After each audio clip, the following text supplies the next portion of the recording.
ये कहानी मैं जैस्मिन के पॉइंट ऑफ व्यू से बताने जा रहा हूँ। मैं अपने काम से दादी के घर जा रही थी और बहुत ज़्यादा लेट भी हो चुका था। बस स्टैंड में सिर्फ एक ही बस थी और मुझे उसमें ही चढ़ के जाना पड़ा। उसमें काफ़ी ज़्यादा भीड़ थी। कुछ देर जाने के बाद एक औरत दिखाई दी जो बहुत ही ज़्यादा डरावने रूप में थी। उसके सिर में एक भी बाल नहीं थे। उसके सामने जाके बस रुकती है और गेट खोला जाता है और वो बस में घुसने के लिए जब बस में उठने के लिए जाती है तभी वहाँ पे ज़ोर से बस वाला बस भगा लेता है और लोग उस पर भड़क जाते हैं कि उसने उस औरत को क्यों नहीं बैठने दिया। लेकिन हम जब टैक्सी ड्राइवर से पूछते हैं, टैक्सी ड्राइवर बहुत ही ज़्यादा डरा हुआ होता है और सब लोग जब उससे पूछते हैं तब वो बताता है कि तुम असल में देखो तो कि वो असल में है कौन। जब हम लोग रियर व्यू मिरर से उसकी तरफ देखने लगते हैं तो देखते हैं कि वो अजीबोगरीब मुद्रा में वो औरत गाड़ी का पीछा कर रही है और वो काफ़ी ज़्यादा डरावनी लग रही है, मानो कोई आत्मा किसी गाड़ी का पीछा कर रही है। और उसकी हंसी तो बहुत ही ज़्यादा डरावनी थी, जिसको देख के ड्राइवर की तो हालत ख़राब हो गई थी और बस में जितने भी लोग थे उन्होंने कहा कि ज़ोर से गाड़ी भगाओ। वो औरत हमारे बस के ऊपर धीरे धीरे चढ़ने लगी थी और उसके दो हाथ अब बस के ऊपर आ चुके थे और उसकी हंसी और उसके आँख में तो कोई पुतली थी ही नहीं और उसकी हंसी बहुत ही ज़्यादा खतरनाक थी।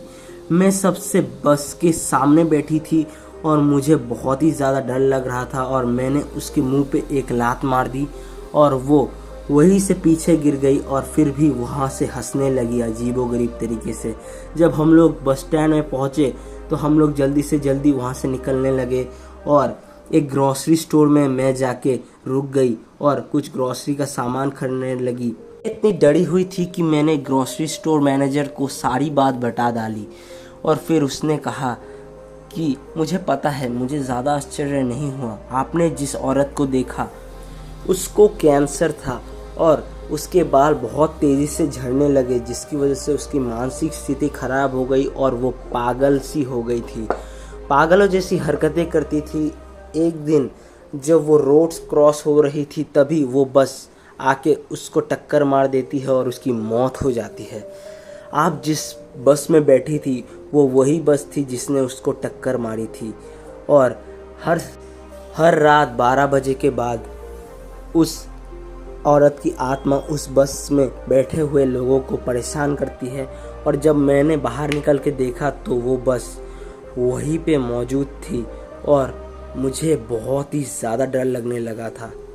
ये कहानी मैं साइमन के पॉइंट ऑफ व्यू से बताने जा रहा हूँ। मैं और मेरा सारे दोस्त स्कूल ऑडिटोरियम में बुलाए गए थे हमारे टीचर्स के ज़रिए और वहाँ पे हमारे एक टीचर हमसे कुछ कहना चाहते थे, लेकिन तभी हम देखते हैं कि वहाँ से पीछे से मुखौटा वाला आदमी एक बड़ी सी कुल्हाड़ी लेके हमारी ही तरफ बढ़ रहा है, जिसको देख के हम काफ़ी ज़्यादा डर गए। उसने अपने फ़ोन में YouTube लाइव ओपन कर दिया और उसे लाइव पे चला दिया और चलाने के बाद उसने फ़ोन को उधर रख दिया और कुल्हाड़ी लेके हम लोगों की तरफ बढ़ने लगा। और वो इतनी जल्दी आ रहा था कि हम लोग बहुत ही ज़्यादा खौफनाक तरीके से डर रहे थे। तभी हमें लगा कि आज हम मरे। तभी हमारे टीचर के ऊपर उसने हमला कर दिया और 2-3 बार में ही उसकी कहानी ख़त्म कर दी, जिसको देख के मुझे काफ़ी ज़्यादा डर लगने लगा था और मैं खौफनाक तरीके से डर रहा था और मेरे दोस्त भी।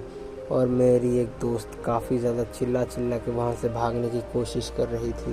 तभी उसको फ़ोन में ला दिया और पुलिस को फ़ोन लगाते ही उस लड़की को उस दरिंदे ने पकड़ लिया और उसे भी मौत की नींद सुलाने के लिए मारने लगा। तभी मैं अपने दोस्त को बोलता हूँ कि अभी हम ऐसे नहीं बैठ सकते, नहीं तो ये हमें भी मौत की नींद सुला सकता है, तो चलो इसका डटकर सामना ही कर लेते हैं। तभी उसकी कुल्हाड़ी देख के मुझे और उसको डर तो लगने लगा था, क्योंकि उसने 2 कुल्हाड़ी 2 हाथों से पकड़ी थी। और तभी मैंने उसके हाथों को जकड़ लिया और मेरे 2 दोस्त आए और उसको पकड़ने लगे। और फिर हम तीनों ने मिलकर उसको पकड़ने की कोशिश की, लेकिन उसने फिर भी हमारे ऊपर हमला करने की ही कोशिश की। लेकिन तभी मेरे एक दोस्त ने पीछे से उसके सिर पे मार के उसका सिर फोड़ दिया और फिर दोस्त ने उसको मौत की नींद सुला दिया। और तभी वहाँ पे अगर पुलिस आने की आवाज़ भी आ रही थी, जब पुलिस वहाँ पे पहुँच गई तब उन्होंने भी इस वीडियो को बहुत ही ध्यान से देखा और वो लोग भी इस वीडियो को देखकर डर गए। कितनी भयानक वीडियो ये थी। अगर उस दिन हम लोग हिम्मत नहीं दिखाते तो ये मास्क वाला आदमी हमें मौत की नींद सुला चुका होता। ये कहानी मैं डेविड के पॉइंट ऑफ व्यू से बताने जा रहा हूँ। मेरा एक दोस्त है जिसका नाम है जोशुआ। वो देखने में थोड़ा सा अजीब लगता है, लेकिन वो लड़कियों से काफ़ी ज़्यादा दोस्ती करने की कोशिश करता है, लेकिन फिर भी लड़कियाँ उसे भाव नहीं देती। मैंने उसे कहा, फिर वो मुझे कहता है कि मेरी एक गर्लफ्रेंड है जो मुझसे काफ़ी ज़्यादा प्यार करती है, और तुम्हें पता है वो मेरे से इतना प्यार करती है कि वो मेरे लिए खाना बनाती है और मुझे अपने घर पे भी बुलाती है। लेकिन मैंने जितनी बार भी देखा है, कोई भी लड़की उससे ज़्यादा देर तक बात नहीं करती, ना तो उसके घर कोई भी आती जाती है। एक दिन मैं उसके घर जाता हूँ और मुझे कुछ आवाज़ें सुनाई देती हैं। वो किसी से बात कर रहा होता है और किसी के ऊपर चिल्ला रहा होता है।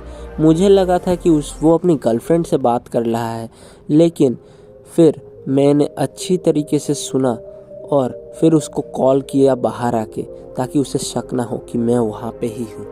फिर उसने कॉल उठा के बोला कि मैं घर पे ही हूँ, और फिर मैं जब अंदर गया तो देखा कि उसके हाथ में खून ही खून लगा हुआ है, सारी जगह खून से भरी हुई है। ये सब देख के मुझे काफ़ी ज़्यादा डर लगने लगा। जब मैंने उससे पूछा तो उसने कहा कि अभी तुम यहाँ से चले जाओ, मैं तुम्हें बाद में सब कुछ बताऊँगा। फिर मैंने भी उसका गुस्सा देख के वहाँ से जाना ही ठीक समझा और जल्दी से एक पार्क की तरफ जाने लगा।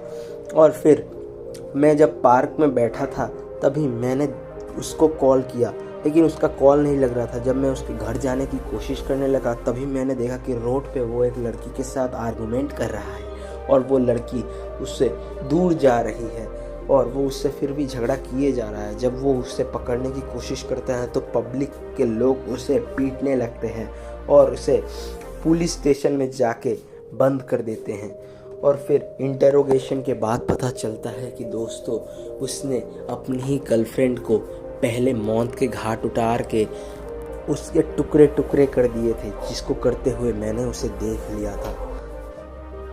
ये कहानी मैं नोलन के पॉइंट ऑफ व्यू से बताने जा रहा हूँ। दोस्तों मेरे घर से कुछ ही दूर बगल में ही एक आदमी को बहुत ही दर्दनाक तरीके से मौत की नींद सुला दिया जाता है, और वहाँ पे इन्वेस्टिगेट करने जब पुलिस आती है तो उन्हें वहाँ पे ज़्यादा कुछ नहीं मिलता, बस एक जोकर की पिक्चर मिलती है। मुझे ये जोकर की पिक्चर देख के काफ़ी ज़्यादा डर लगने लगता है। फिर कुछ दिन बाद और एक घर में एक जोकर चाकू लिए आता है और उसके भी मालिक के मुंह को दो साइड से काटता है और वहाँ से उसे मार के निकल लेता है और उसकी दांतों में कील भी ठोक देता है ताकि वो और भी ज़्यादा तड़प तड़प के मर जाए। उसके बाद नेक्स्ट में आता है 503 का वो घर, जो मुझे भी काफ़ी ज़्यादा हॉरर लगता था। 503 का ये रूम हमारे अपार्टमेंट का सबसे ज़्यादा डरावना रूम था। यहाँ पे ज़्यादा कोई नहीं रहता था और मैं भी इस रूम पे आने से डरता था, और वो ठीक मेरे बगल में था। हर समय मुझे वहाँ से कुछ ना कुछ आने की या गिरने की आवाज़ें आती थी, और जब मैं वहाँ से उठ के देखता था या फिर बेल बजाता था तो वहाँ पे जो भी रहता था वो अपने साथ हथौड़ा लेके था। आखिर ये आदमी हथौड़ा लेके क्यों घूमता है, मेरे को ऐसा लगता था कहीं यही वही जोकर तो नहीं, मेरे को यही लगता था। फिर मैंने एक दिन पुलिस को इस बारे में बता दिया और पुलिस ने जब उस आदमी को पकड़ने के लिए वहाँ पे छापा मार लिया, तब मैं वहाँ से निकल गया और कुछ दिनों के लिए अपनी दादी के घर में जाके रहने लगा। फिर कुछ दिन बाद जब पुलिस निगरानी रख रही थी उसके ऊपर, तभी मैं अपने होटल में अपार्टमेंट में वापस आ जाता हूँ ताकि मैं अपने डेली काम को अच्छे से कर सकूँ। लेकिन मुझे अभी भी संदेह था उस आदमी पे, और जब मैं ऊपर की तरफ गया तब मुझे वही आदमी दिखता है जो खिड़की से बाहर की तरफ देख रहा था। मुझे इसको देख के काफ़ी ज़्यादा डर लगने लगता है और मैं वहाँ से चला जाता हूँ, और तभी ये आदमी मुझे पकड़ने लगता है और मेरे को खींच के ले जाने लगता है। लेकिन तभी मेरा सहकर्मी उसके ऊपर हमला कर देता है और मुझे बचा लेता है। मुझे तो डर लगने लगा था कि यह आदमी कोई साइकोपैथ तो नहीं। फिर जब हम लोग उसको मारते हैं और पुलिस को बुलाने लगते हैं, तब वो फिर से जाग जाता है और हमारे ऊपर वो हमला कर देने से पहले ही मेरा ये साथी चाकू से उसको मार डालता है। मतलब यही था असली जोकर। और फिर वो जोकर के भेष में आता है और मुझ पे भी वैसे ही वार करने के लिए अपना चाकू उठाता है और मुझ पे वार करने लगता है, और मैं उससे बच भी नहीं पाता।